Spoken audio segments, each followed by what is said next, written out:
Dorilla the Gorilla stared at the empty tree hollow where his retirement nuts had been stored.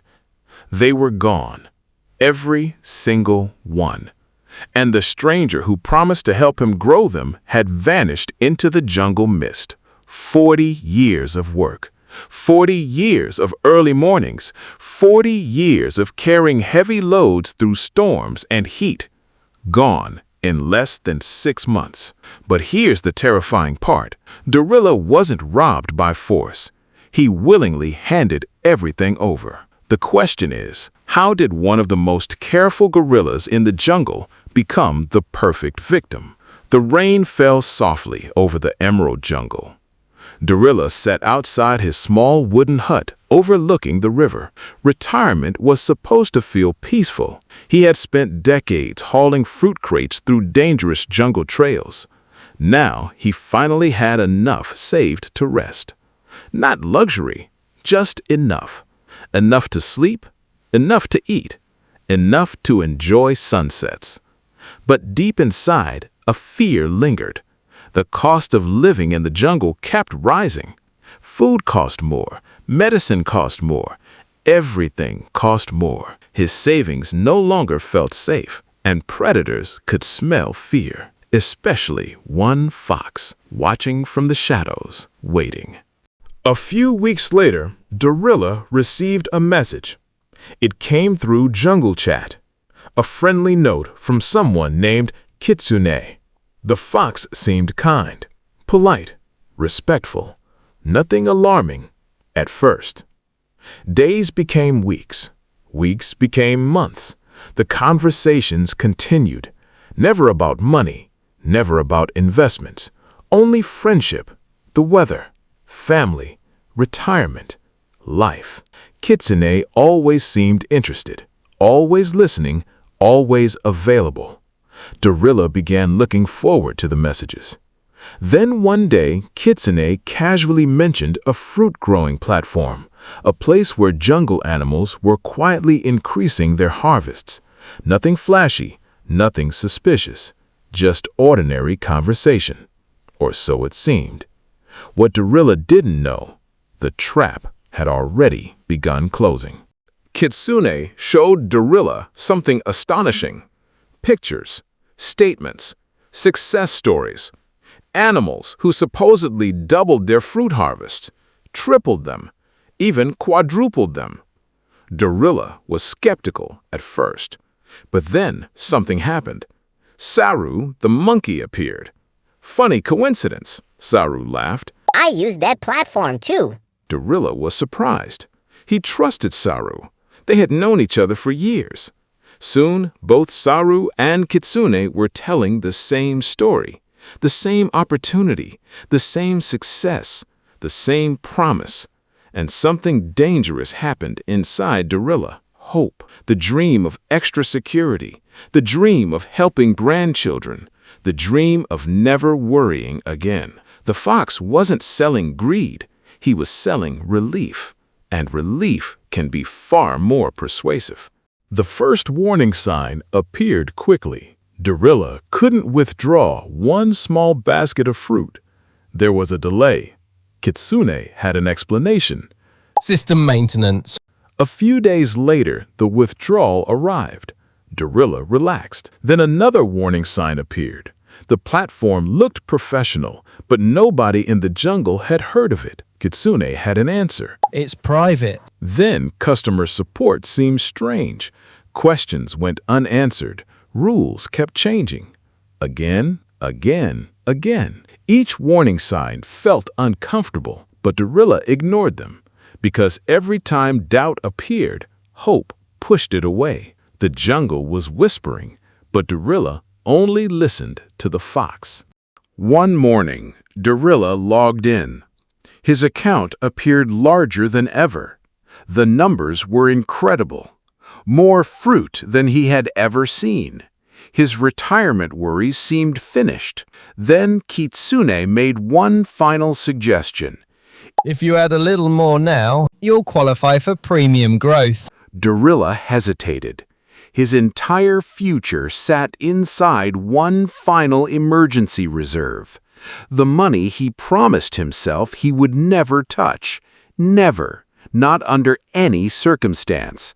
But the numbers looked real. The profits looked real. Saru encouraged him. Kitsune encouraged him. The platform encouraged him. And fear of missing out overwhelmed caution. Dorilla transferred everything. Every last nut. Every last fruit. Every last backup plan. The fox smiled. The feast was complete.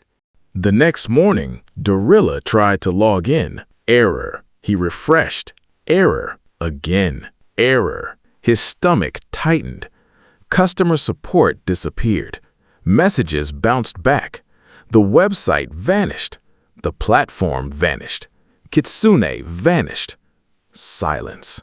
A silence so loud it hurt. Dorilla sat frozen, unable to move, unable to think. His chest felt heavy. The river outside continued flowing. Birds continued singing. The jungle continued living. But Dorilla's future had collapsed in a single day. For weeks he barely slept. The shame was worse than the loss. How could he tell anyone? How could he explain that he gave everything away himself? Then, when things seemed darkest, an old turtle arrived. Kamei the turtle sat beside Dorilla near the riverbank. Neither spoke for a long time. Finally, Kamei asked one question. Did you lose your savings? Dorilla nodded. Kamei shook his head. No. Dorilla looked confused. Kamei continued. You lost trust. The savings disappeared later. The words hit hard. Kamei explained something most animals never understood. Predators rarely steal money first. They steal emotions first. Trust, hope, loneliness, fear. Then the money follows. Kitsune had not hacked Dorilla. He had studied him, observed him, fed his worries, and built a bridge directly into his heart. The scam wasn't technology. The scam was psychology. And that lesson would change everything. Kamei drew a circle in the dirt. Every scam follows the same jungle trail. Step 1, find an emotional wound. Step 2, offer comfort. Step 3, create urgency.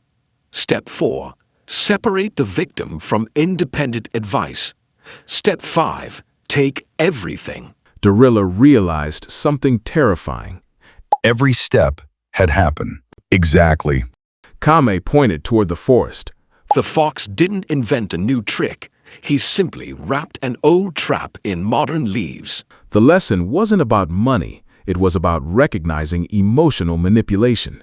Because predators evolve, but human emotions stay remarkably similar. And that truth explains why intelligent people become victims every day. Recovery was slow. Painfully slow. Dorilla reported the fraud, documented everything, warned other jungle residents, shared his story publicly. Something unexpected happened. Other victims emerged, dozens, then hundreds. They had been hiding too, ashamed, silent, believing they were alone. Together, they formed a protection circle. Kamei Taught a simple rule. no major financial decision without a second opinion. One conversation, one trusted advisor, one extra day. That small delay could stop most scams. Dorilla began rebuilding, not just savings, confidence, knowledge, purpose, and for the first time since the collapse, hope returned. 1 year later, Dorilla sat beside the same river. The scars remained, but so did wisdom. The savings were slowly growing again, not through magic, not through shortcuts, not through foxes, through patience, discipline, and understanding. As the sun set, younger animals gathered around him. They wanted advice, they wanted protection, They wanted the truth. Dorilla looked across the jungle and spoke quietly. The most dangerous predator isn't the one who promises to steal from you. It's the one who promises you'll never have to worry again. The animals listened. The river flowed. And somewhere deep in the shadows, another fox searched for another victim. But thanks to Dorilla's story, some would recognize the trap before it was too late.